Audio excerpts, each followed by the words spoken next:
काशीपुर गांव में ठंड अपने चरम पर थी। रात के समय तेज ठंडी हवाएं चल रही थीं, जो लोगों की हड्डियों तक को जमा देने वाली थीं। गांव के लोग ठंड से बचने के लिए अपने अपने घरों में दुबके हुए थे, लेकिन राहुल के पास घर में बैठने का आराम कहाँ। वह गरीब था और उसकी रोजी रोटी जंगल से लकड़ी काटकर बेचने पर निर्भर थी। एक दिन राहुल कुल्हाड़ी लेकर भीषण ठंड में जंगल की ओर चल पड़ा। जंगल पहुंचते ही वह सूखी टहनियों को काटने लगा। थोड़ी देर बाद उसके हाथ सुन्न पड़ गए, लेकिन उसे घर लौटने से पहले अपना काम पूरा करना था। आसमान में काले बादल छाए हुए थे और हल्की बर्फबारी भी हो रही थी। तभी जंगल के रास्ते से दो बुजुर्ग ठंड से कांपते हुए आए। वे ठंड से अकड़ रहे थे।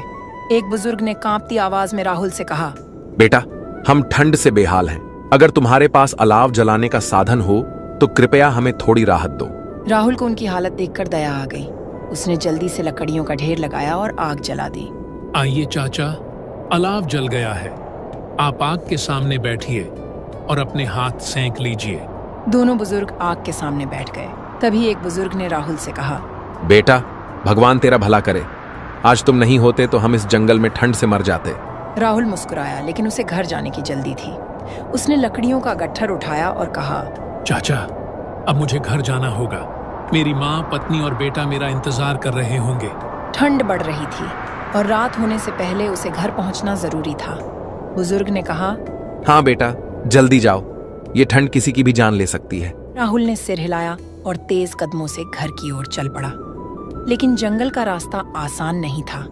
ठंड और बढ़ चुकी थी और रात होने वाली थी। रास्ते में हवा और तेज हो गई। ठंडी लहरें उसके शरीर को चीर रही थीं। अंधेरा घिरने लगा था और रास्ते पर कोहरा फैल चुका था। तभी राहुल ने मन ही मन सोचा, हे भगवान, अगर मैं घर जल्दी नहीं पहुंचा तो यह ठंड मेरी जान ले लेगी।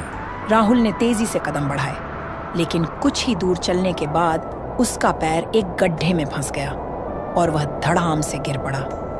उसके सिर पर रखा लकड़ियों का गट्ठर दूर जा गिरा। राहुल चिल्लाने लगा, बचाओ बचाओ। उसने गड्ढे से निकलने की कोशिश की, लेकिन ठंड ने उसके शरीर को कमजोर कर दिया था। तभी उसे पास से किसी के कराहने की आवाज सुनाई दी। राहुल ने इधर उधर देखा और पाया कि एक आदमी ठंड से कांपता हुआ जमीन पर गिरा पड़ा था। उसके कपड़े बर्फ के पानी से भीग चुके थे और उसकी सांसें धीमी हो रही थीं। राहुल ने सोचा, इसे इस जंगल में अकेला नहीं छोड़ सकता। उसने हिम्मत जुटाई और उसे उठाया। अब राहुल के एक कंधे पर लकड़ियों का बोझ था और दूसरे पर बेहोश आदमी। लेकिन राहुल ने हार नहीं मानी और ठंड के बावजूद गांव की ओर चल पड़ा। दूसरी ओर राहुल के घर में उसकी माँ, पत्नी और बेटा चिंतित बैठे थे। राहुल की पत्नी ने कहा, हे भगवान, इतनी रात हो गई, अभी तक राहुल नहीं आया।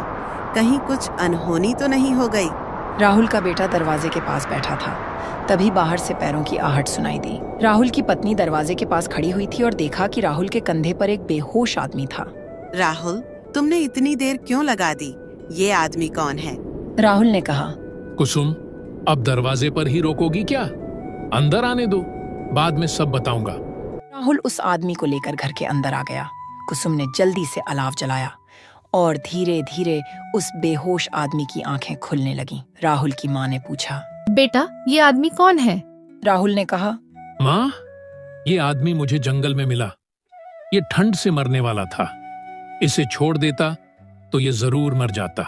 उस आदमी ने कहा, मेरा नाम सुरेश है। मैं मजदूरी करता हूं। ठंड में काम बंद हो गया और मैं कई दिनों से भूखा था। सोचा जंगल से लकड़ी काट कर बेचूंगा, लेकिन ठंड इतनी बढ़ गई कि मैं बेहोश हो गया। यह सुनकर सबकी आंखें नम हो गईं। राहुल की पत्नी ने सुरेश को खाना दिया। दूसरी ओर गांव में ठंड ने कोहराम मचा रखा था। कई गरीब परिवारों के पास कंबल तक नहीं थे। राहुल ने ठान लिया कि वह गांव के गरीब लोगों की मदद करेगा। अगले दिन राहुल और सुरेश फिर जंगल गए, लेकिन इस बार ठंड और भी ज्यादा बढ़ गई थी।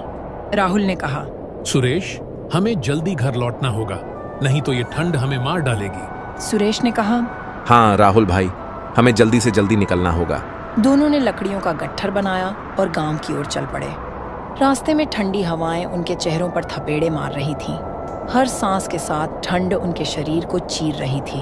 राहुल ने कहा, सुरेश, ऐसी ठंड तो मैंने कभी महसूस नहीं की। सुरेश ने कहा, हाँ राहुल भाई, ये ठंड तो जैसे हमारी जान लेने पर तुली है।